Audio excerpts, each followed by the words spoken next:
Step into value zone. Value zone. Hypermart. Button.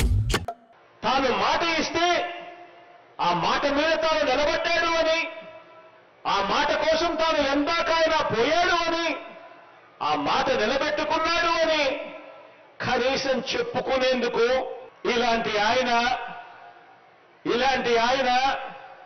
ఇక ఎన్నికలు వచ్చేసరికి ఆయన దేని మీద ఆధారపడతాడో తెలుసా?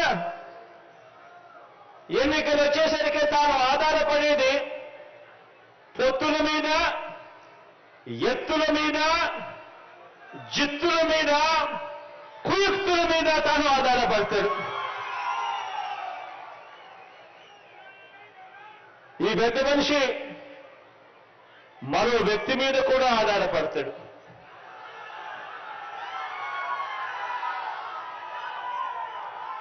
ఒక దత్తపుత్రుడిని యాక్టర్గా పెట్టుకుని డ్రామాను కూడా ఆడుతాడు.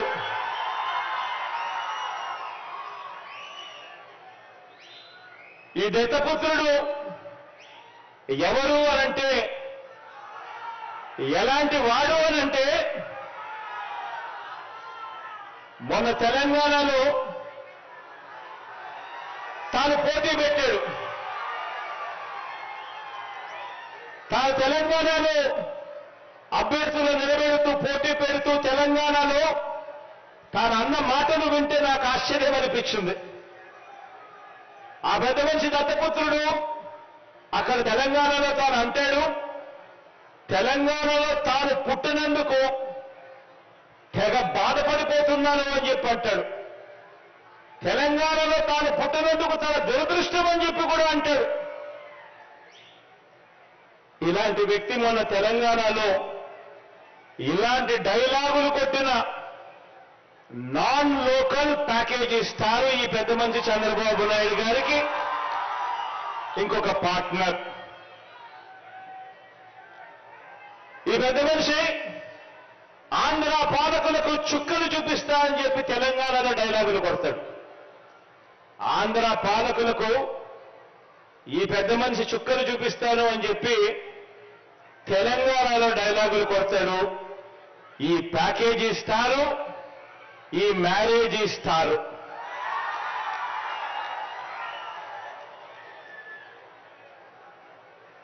ఈ పెద్ద మనిషి పరిస్థితి, ఈ దత్తపుత్రుడి పరిస్థితి అక్కడ ఎలా ఉంది అంటే, ఆ తెలంగాణలో పోటీ పెట్టి ఇన్ని డైలాగులు ఆంధ్ర రాష్ట్రానికి వ్యతిరేకంగా కొట్టిన ఇన్ని డైలాగులకు ఆయనకు పడిన ఓట్లేందో తెలుసా? చివరికి అక్కడ ఇండిపెండెంట్ గా నిలబడిన చెల్లెమ్మ బర్రెనెక్కకు వచ్చిన ఓట్లు కూడా ఈ పెద్ద మనిషికి చెందిన ఈ పెద్ద మనిషికి ఈ దత్తపుత్రుడికి రాలేదు. డిపాజిట్లు కూడా రాల. ఈ పెద్ద మనిషికి ఇతనికి మన రాష్ట్రంలో చంద్రబాబు నాయుడు గారి ప్రయోజక వర్గం ఉంది తప్ప ఆంధ్ర రాష్ట్రం మీద ప్రేమే లేదు.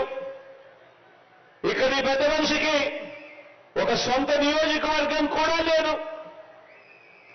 వీరిద్దరూ కలిసి 2014 నుంచి 2019 మధ్య వీరిద్దరూ కలిసి ఎన్నికల్లోకి కలిసి వచ్చారు.